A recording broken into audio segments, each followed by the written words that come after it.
ही थेट दृश्य आपण पाहतोय तर शरद पवार यांना रुग्णालयातून डिस्चार्ज देण्यात आलेला आहे।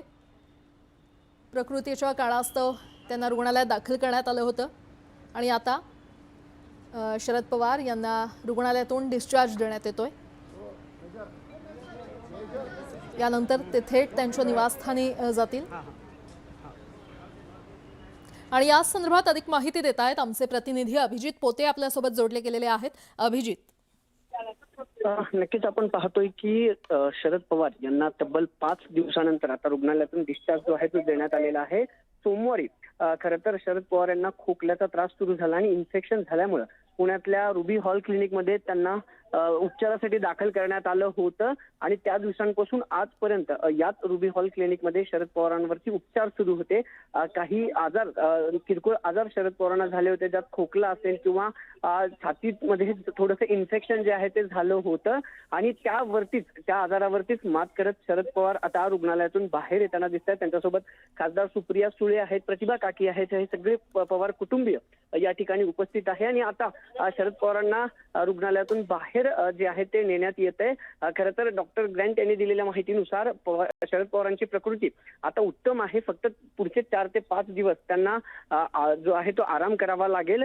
इन्फेक्शन असल्यामुळे लोकांमध्ये त्यांना मिसळता येणार नाही, लोकांमध्ये जाता येणार नाही, थोडासा आराम काही दिवसांसाठी करावा लागणार आहे आणि 4-5 दिवसानंतर शरद पवार त्यांच्या दैनंदिन कार्यक्रमाला लागू शकतात। जे डेली रुटीन आहे शरद पवारांचं ते फॉलो करू शकतात। पण आता इथून मोदी बागेत जे शरद पवारांचं निवासस्थान आहे पुण्यातलं, तिथं शरद पवार जातील आणि पुढचे 2 दिवस खरं तर शरद पवारांचा मुक्काम पुण्यातील मोदी बाग या निवासस्थानी असणार आहे आणि आता डॉक्टरांच्या सल्ल्यानुसारच त्यांच्यासोबत एक डॉक्टरांची टीम देखील काही काळ आजच्या दिवस तरी मोदी बागेत थांबणार आहे। आता जरी प्रकृती उत्तम असली तरी त्यांना छातीमध्ये इन्फेक्शन जे आहे ते खोकल्यामुळे झालं होतं आणि त्याच्यावरती उपचार करण्यासाठी शरद पवारांना सोमवारी बारामतीवरून थेट याच रुबी हॉल क्लिनिकमध्ये उपचारासाठी दाखल केल्यानंतर आज मात्र त्यांना डिस्चार्ज मिळतो आणि त्यांच्या प्रकृतीत उत्तम सुधारणा झाल्याचं देखील रुबी हॉल क्लिनिकच्या डॉक्टरांकडून स्पष्टीकरण देण्यात आलंय आणि आता पुढचे काही दिवस शरद पवारांना हा थोडासा आराम करावा लागणार आहे आणि 3 ते 4 दिवसात ते आपल्या दैनंदिन कार्यक्रमाला सुरू करू शकतात।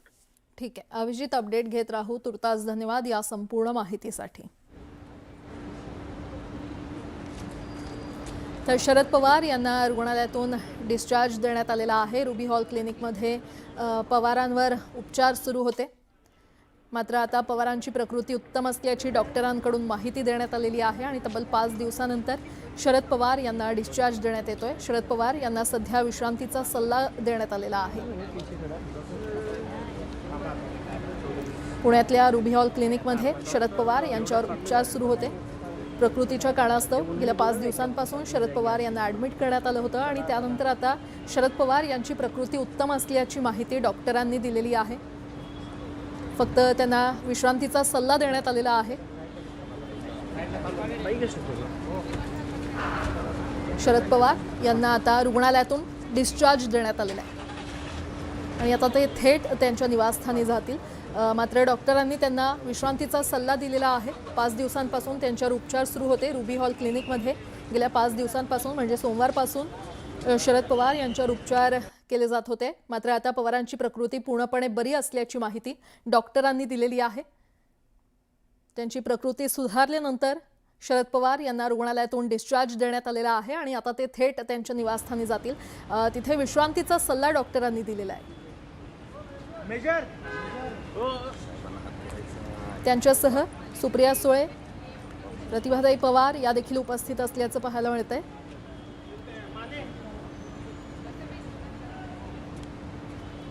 शरद पवार यांच्यावर सोमवारपासून रुबी हॉल क्लिनिकमध्ये पुण्यामध्ये उपचार सुरू होते। प्रकृतीच्या कारणास्तव त्यांच्यावर रुग्णालयामध्ये उपचार सुरू होते, मात्र आता त्यांची प्रकृती उत्तम असल्याचं डॉक्टरांचं म्हणणं आहे आणि त्यानंतर आता त्यांना डिस्चार्ज देण्यात आलेला आहे।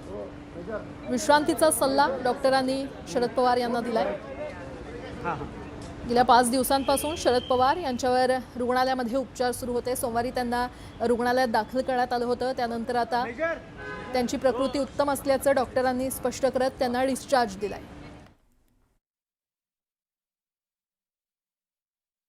एक 4-5 दिवस त्यांना पुण्यामध्ये राहायला पाहिजे। After that he can travel to Bombay or wherever he wants to travel. He is doing very well now. नेमकं काय झालं होतं? मायनर चेस्ट इन्फेक्शन झालं होतं, ते अँटीबायोटिकनी ठीक झालाय. So everything is fine and the news is very good news. यासोबतच इतरही काही महत्त्वाच्या बातम्या आपण पाहणार आहोत. तुर्तास एक छोटासा ब्रेक घेऊन लगेचच परत येतोय. पाहत रहा न्यूज 18 मराठी, आवाज महाराष्ट्राचा.